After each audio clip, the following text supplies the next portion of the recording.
Good morning. It is such an honor to be here at USC Kaufman 2026 commencement ceremony. Thank you, Dean Ritter, Kaufman Board of Counselors, faculty and staff, and the families and friends who are here today. We know what today is about, and it is about this year's 2026 graduating class.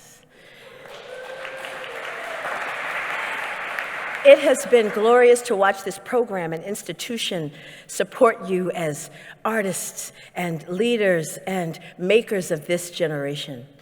You know, I've often been asked by many emerging artists about what I think their future should be, and if they're ready, and the best next steps.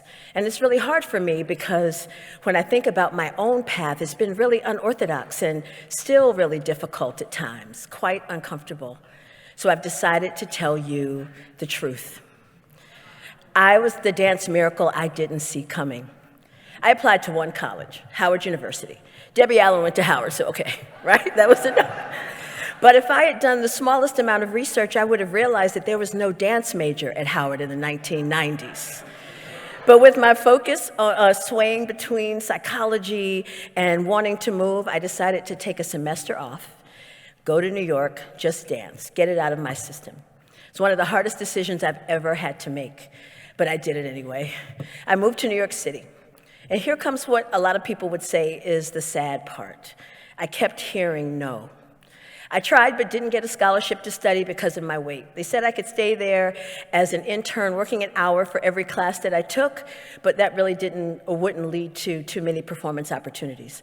I later auditioned for Philadelphia, but I was told I couldn't perform until I lost weight. I auditioned for the Ailey Company, and Judith Jamison called me herself and said, okay, but you won't be in certain ballets. I was told no a lot. But if I were to use my life and my story as a map, I would tell you to do it anyway. Regardless of what you may hear, in spite of the no's, keep pushing and define what you want. You know, I didn't get the performance opportunities, but a lot of them, but the one that I did led to me being an original member of Complexions. I didn't dance for 8 months at Philadelphia, but I learned more about administration and how a company was run from the inside out, from a different perspective. And maybe I wasn't able to perform in all of those ballets in the repertory company, but then I had works that were made for me. I danced in world premieres, and then I choreographed 4 ballets for the company while I was there. I was the dance miracle I didn't see coming. I just wanted to dance, but I was being prepared for something I could not yet see. And so those frustrations and setbacks turned into some of the greatest gifts I could have ever had. So I'm going to say the hard thing. Hearing no happens. You may hear no because they like you, but there's no contract available. You may hear no because your perfect company can only afford to hire somebody who fits the costume of the person that just retired. You may hear no because someone has been waiting and they are next. And you may hear no because now you're in the company, you're still not first cast. And you may hear no because the fun, flashy new flavor of the month get the opportunity that you really wanted. You will hear no sometimes. You may hear no many times. It will feel like all the time. And what do I want you to do? Do it anyway. And I'm not talking about just doing, but the hard work, the very hard work. You are so talented and you are so gifted. I have seen it, and so are a lot of others. And that's not to tell you to stop. It's to tell you to keep fighting. Fight for yourself. Fight for who you know you are. You may be rerouted for a moment. You may find something you could have never imagined, but you will only find it through your work.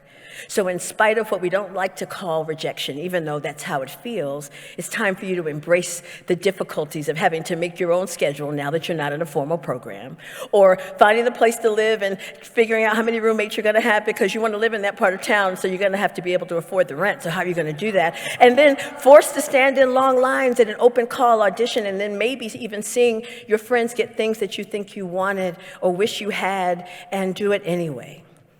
This is now the beginning of your waiting period. And waiting is a huge part of the hard work. So as you wait, you will be able to decide what it is you want, but stay ready. Because if you stay ready, you don't have to get ready, and be prepared to change. And maybe you'll shift. Maybe your plans will evolve. Maybe your goals will move. Maybe your overall outlook will become so refined, you have no choice but to see your work from a different perspective. And it's okay. So give yourself some grace. But don't hesitate to pat yourself on the back when you've done the good thing, when you have followed the plan, and when you arrived. Yay!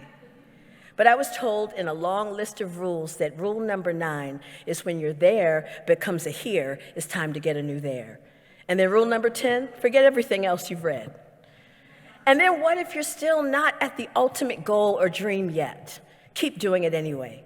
Make the schedule. Be about running the business of you. Clock in for you. Stay in class for you. Choreograph that great new idea for you. Invite some friends and perform that great new idea in a part for them, but really for you. Read more books. Go to museums. Start uncomfortable conversations. It's only going to feed and fuel you. You know, I heard once on YouTube University that motivation makes what you do easy because you're excited, and excited feels good. But discipline is doing it anyway.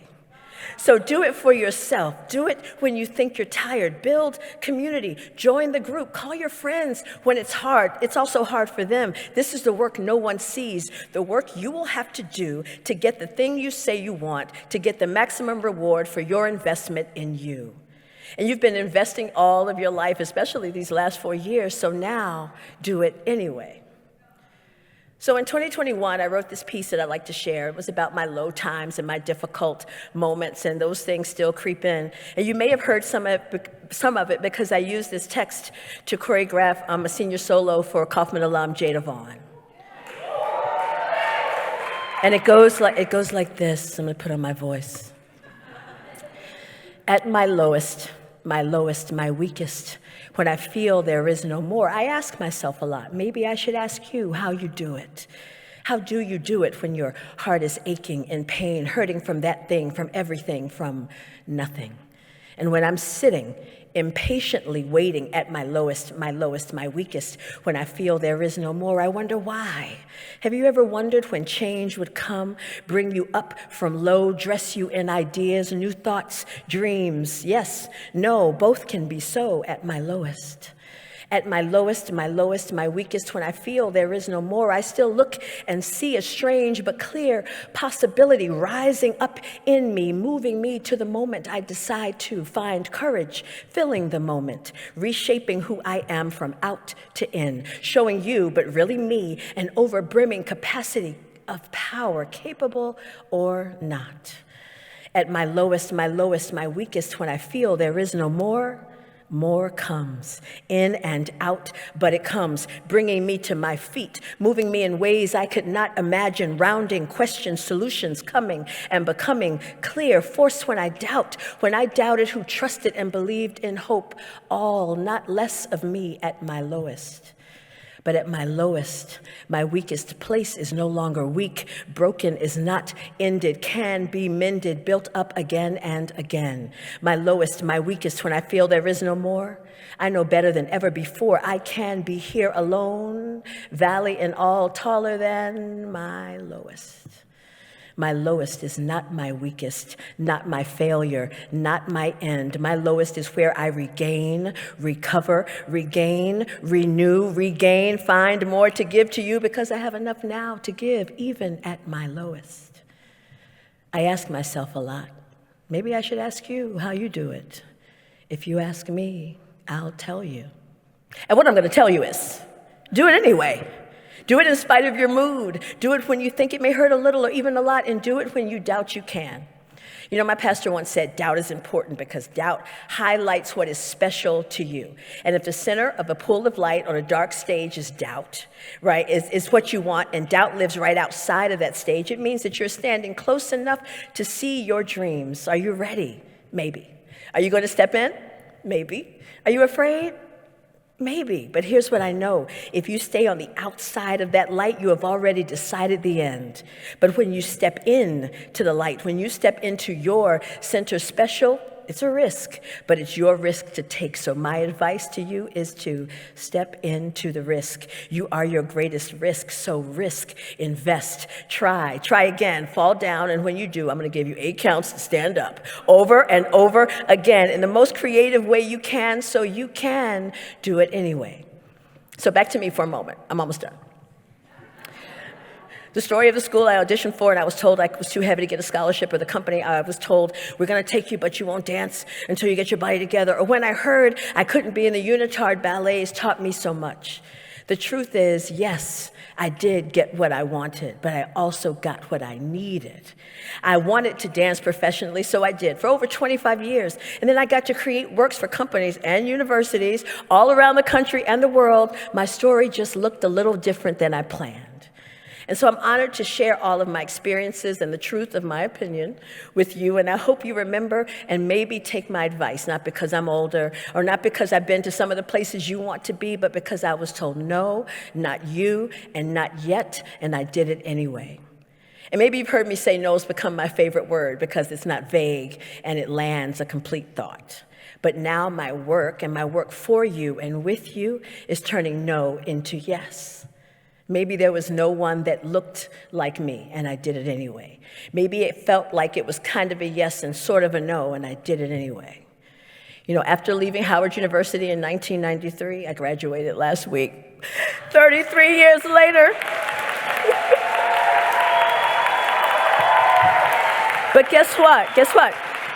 My reward for doing it anyway is to be able to stand here in front of you today. So it may not look exactly as you've dreamt it or imagined it, but I'm here to remind you to do it, make it, build it, join it, work it, slay it, do it, make it, build it, join it, hey, work it, slay it, and fill what's missing with you. Fill it with Ryan and Emily B. Fill it with Jalen and Trayvon. Fill it with Carolina and Tyler and Emmy and Carden, and fill it with Catherine and Emily Fluker, and fill it with Kyson and John and Rayan and Ella and Nina Butterfly, and fill it with Andrea and Callie and Lincoln and Mia and Jade and Irina, and fill it with Avery. And when you fill it, I'll be watching and cheering so loudly for you and all you accomplish. Do it anyway and dance on. Congratulations.